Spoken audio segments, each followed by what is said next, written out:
Howdy, everybody. So we're picking up with the second half of World War II, kind of finishing the Pacific campaign. We're going to kind of abbreviate a little bit and then talk a little bit about the aftermath and kind of set up the foundations for the Cold War that is coming. So we have just defeated Hitler and the Nazis in Germany. People are happy. People are celebrating for VE Day, Victory in Europe Day. But the war is not over. Now, if you remember, what brought us into the war was Pearl Harbor. So the Japanese, to build that defensive perimeter that we talked about a couple lectures ago, they had taken several islands, many of which the U.S. claimed, like Philippines. So we had to go in and fight to retake those islands. Now, Pearl Harbor is what brought us into it, and it's going to be out of Pearl Harbor that we'll launch our counterattack. Now, when we talked about after Pearl Harbor, we had the oil reserves, and we had our 2 aircraft carriers. We couldn't do much with those until the rest of the ships got repaired and rebuilt and building of new ones. But we do strike back at Tokyo almost immediately. A pilot named Doolittle comes up with an idea of putting Army bombers on a carrier, getting that carrier as close to the Japanese home islands as we can, and having a one-way flight over Tokyo to bomb Tokyo. Basically, you punched us, you gave us a black eye, we're going to give one right back. This was a one-way trip. They're going to fly from the Pacific over Japan, bomb Tokyo, then fly into either Russia or into China and ditch their planes, hoping to find allies in Russia or China to protect them and help them get home. This is known as the Doolittle Raid. So you can kind of see roughly where the aircraft carrier would have been when it launched the planes. And they bombed along Japan, some having to ditch up into Russia, others going down and ditching into China. Many of these pilots were able to make it back after the war. Not all of them, but many of them were able to make it back. It's going to be Chester Nimitz, another Texan that's given overall command of the Navy in the Pacific to counterattack and try to begin pushing the Japanese back. Now, the first big battle that he is going to handle, and I highly recommend, if you haven't watched it, watch the movie Midway. It's very good. It does kind of a good summary of a lot of the stuff we're going to talk about, but really focusing on Midway and how it's this turning point of the war. So Midway, if you kind of look at where the Hawaiian Islands are and kind of follow the chain of islands up, you'll run into Midway. It's a small little atoll. And on this atoll, you have a little military base, Marine Navy base there. Now, Japan wants to control this base because it's a launching point to attack Pearl Harbor, and then from Pearl Harbor to attack the West Coast. So they think this is going to be a great tool. What the Japanese don't know is that the United States code breakers have broken the Japanese encryption. So we know roughly what they're saying. And we learn through some kind of ingenious code breaking that they're targeting Midway. And we lay a trap for them. And this is going to be the Battle of Midway from June 4th through the 7th, 1942. We basically move 4 of our carriers and a bunch of ships up, kind of lying in wait for the Japanese. When the attack on Midway comes, as we knew it would, we counterattack. Our planes from our carriers manage to find their carriers first. We sink several of their carriers. We destroy many of their ships, many having to kind of ditch in the ocean because we destroyed the carriers, so they had nowhere to land. So this is going to be absolutely devastating for the Japanese Navy. They're never able to fully recover after this battle. And it's going to be a slow grind after this to kind of take the Japanese out of the war. After the Battle of Midway, we're going to begin what's called our island hopping campaign. This is going to be broken in kind of a northern prong and a southern prong. One controlled by MacArthur and the Army going up the south, helped by the Navy, through along kind of Australia, through New Guinea and the Philippines. And then the north, dominated more folks by the Navy and the Marines, kind of jumping island to island. So we had this island hopping campaign. So some islands we would fight our way on, take the island. Then we would see another island that had a base on it, some Japanese stronghold, and we would bypass it, attack the island or two past it. So we would isolate those islands, trap those troops on there. If it didn't have an airfield, we didn't really see a need in taking it. We could just isolate it and take them out of the war, and only took the islands we absolutely had to take. The first of these islands is the island of Guadalcanal. This is us fighting to take this island between 1942 and 1943. It's our first real kind of island campaign, and we're not good at it. We don't really know what we're doing, and it's going to be brutal, bloody jungle fight. So at Guadalcanal, about 7,100 Americans are killed, and the Japanese lost about 31,000. So this is really, really bad. Now, the true problem with the Japanese islands is that the Japanese people, the Japanese military, have been taught to never surrender, to never give up, to fight the Americans at every turn. So they fight to the death on almost all of these islands, and this is going to dramatically up the Japanese casualty rate.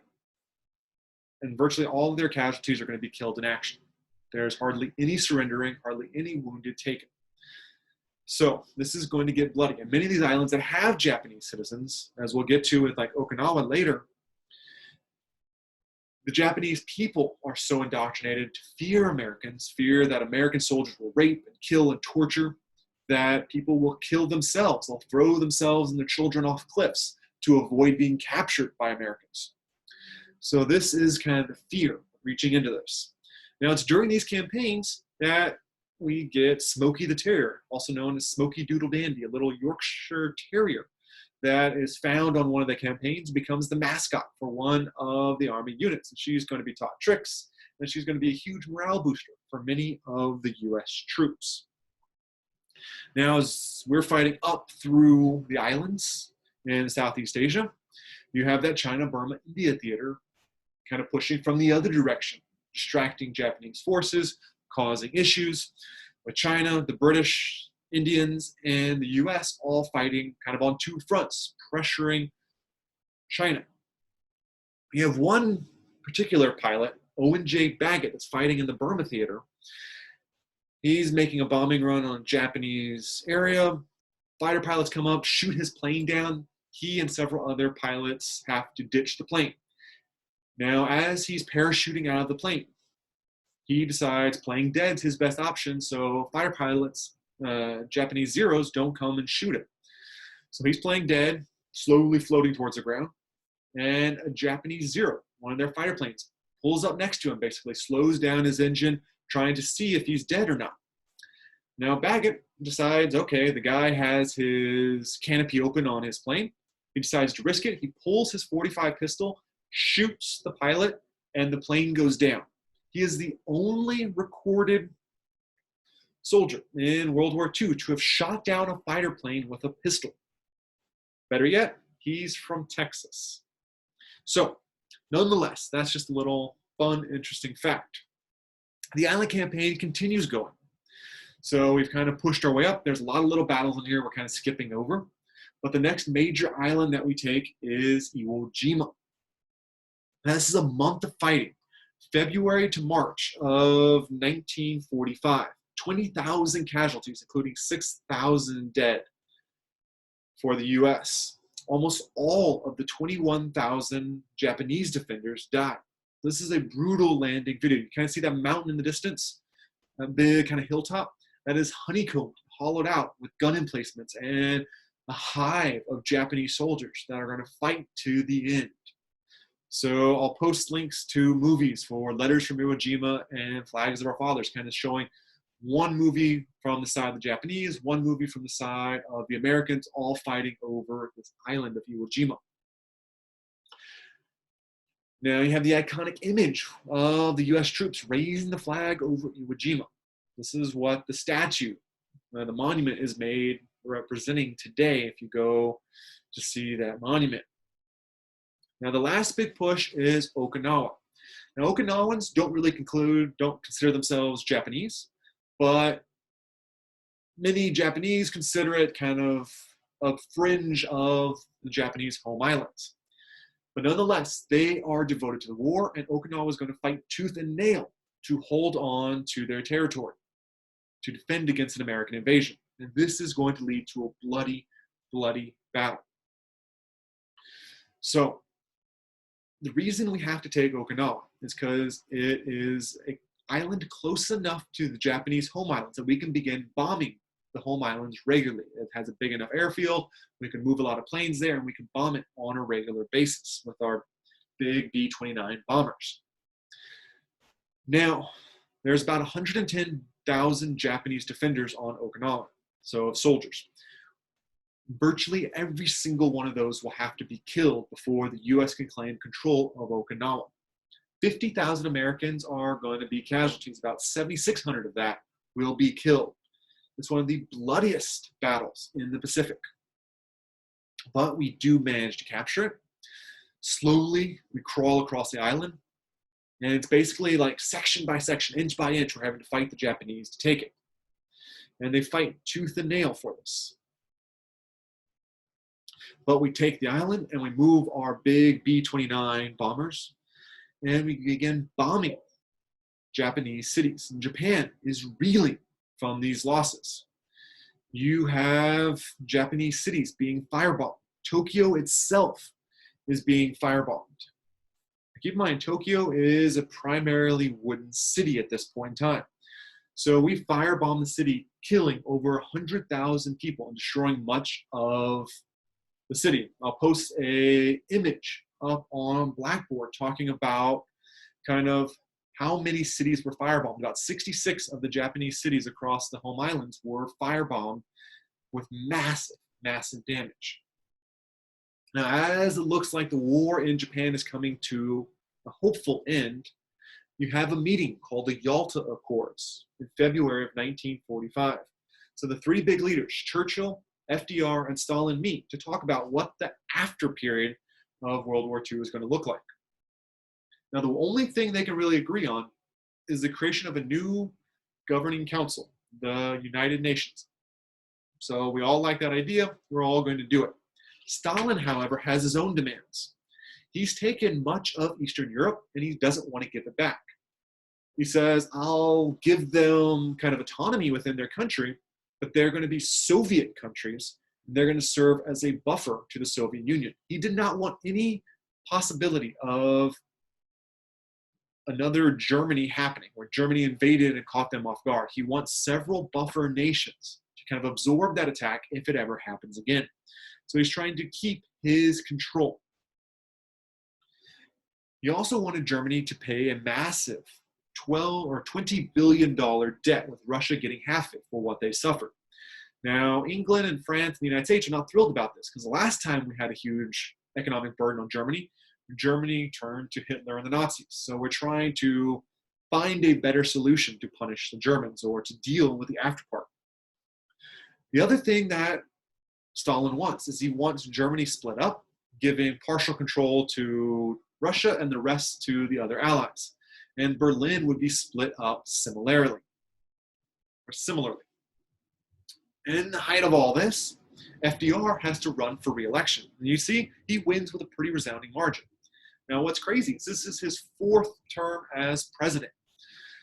He's the only president to hold more than 2 terms, like be elected more than two times.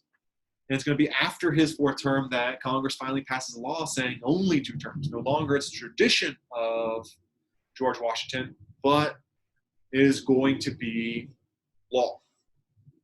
Now, unfortunately for FDR, he dies shortly after beginning his 4th term. So on April 12th, 1945, he has a massive stroke at his vacation retreat in Warm Springs, Georgia, and he will die. Now, the new president, Harry S. Truman, will take over. And people are kind of shocked because Truman hasn't exactly been a major face. He wasn't in FDR's inner circle, wasn't brought in a lot of the issues. So Truman wasn't really sure what to do, and the nation wasn't really sure what to do with him. And it's going to be kind of the first few months of him being president, him trying to figure out what the rest of the war, what the aftermath of the war will look like. Now, just like FDR had done, he'll meet at another conference with Stalin and Churchill called the Potsdam Conference.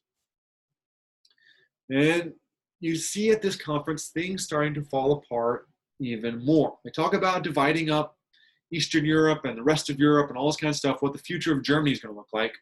But it's during this that the big three begin falling apart.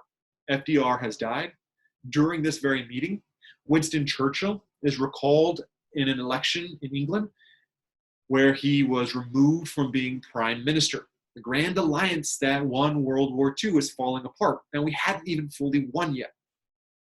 And this is when someone walks in to Truman's office and says, "Mr. President, the bomb is finished." And Truman's like, "What bomb?" FDR had never told him about the Manhattan Project, the program to build a nuclear weapon. We knew Germany was trying to build one, so we figured if they're going to build one, we need to build one first. So we have scientists like Albert Einstein and Oppenheimer working on our own bomb. And surprisingly quickly, on July 16th, 1945, we had our first successful test bomb go off. We knew it could work. Now the question was, how do we use it? Now keep in mind, the question is, how do we use it? Not should we use it? By this point in the war, we're willing to use any weapon to stop the war from continuing, particularly with the Japanese, who see no need to surrender, who every island is a bloodbath, us crawling through having to kill almost every single Japanese before we take the island. This is not what we want. This is not what's ideal for the war. So we decide to drop the bomb. Now, it began with the Enola Gay, and the pre-dawn darkness of August 6, 1945, took off with a bomb named Little Big Boy for the industrial city of Hiroshima. And it's going to be early that morning that they dropped a bomb and incinerated the city, killing over 100,000 people. Now, Tsutomu Yamaguchi was in the city at the time, on the outskirts. He saw the bomb go off. He was there for business. And he's going to flee and return home to the city of Nagasaki. He manages to survive the blast, returns home to Nagasaki.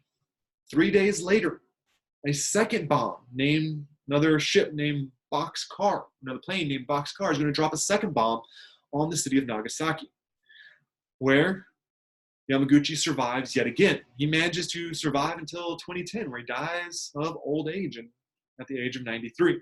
But he is the only person we know to have survived 2 atomic bombs going off, having seen 2 go off in hostility. Now, these bombs are going to devastate Japan because they've had firebombing, they've had horrors, but this is a single bomb doing what hundreds of bombs did. And this is truly disastrous. And after the first bomb, the Japanese did not want to surrender. The second bomb forced the emperor to go on the radio and beg his people to lay down their arms. This is a picture of a little boy bringing his dead younger brother to be buried, having to wait for kind of burial time. So you have here on a U.S. ship, the Emperor of Japan signing surrender documents for an unconditional surrender on the battleship Missouri to the United States. And so, after World War II, after 50 million lives were lost, the war was finally over. And Americans are going to celebrate. And celebrate they deserve. So they're celebrating all over the place. But just like in Europe, after the war, we began liberating those POW camps. We found the Holocaust camps after the European War. For the Japanese and the Pacific War, we find Japanese POW camps where Americans and British had been interred during the war. Now, while many of these were labor camps and they were harshly treated, there wasn't ever a decided focus on extermination like in the Holocaust, but nonetheless, these are horrific conditions. As the war got harder for the Japanese, the war got harder for their prisoners as well. And you can see very clear similarities between the Holocaust survivors and these POW survivors. It is a horrific thing that these men managed to survive. But nonetheless, the war is over and America is on top. And we are celebrating. Despite having suffered 400,000 casualties, the United States emerges from the war stronger than ever before. We're the world's wealthiest, most powerful nation. We have the biggest, most dominating military. We are truly the last world power standing. But very quickly, a new competitor is going to rise onto the scene. So us in the 1950s is a very positive outlook. But very quickly, World War II will see the United States turn against its former ally, the Soviet Union, as competing ideologies of capitalism and democracy butt up against communism and socialism. And it's going to be against Soviet Union and Stalin that we get the beginnings of this Cold War. We were once friends, but due to conditions in the years immediately following World War II, this friendship very quickly tarnishes and begins bringing us into kind of the depths of the Cold War. We'll stop there for today, and we'll pick up with the Cold War next class.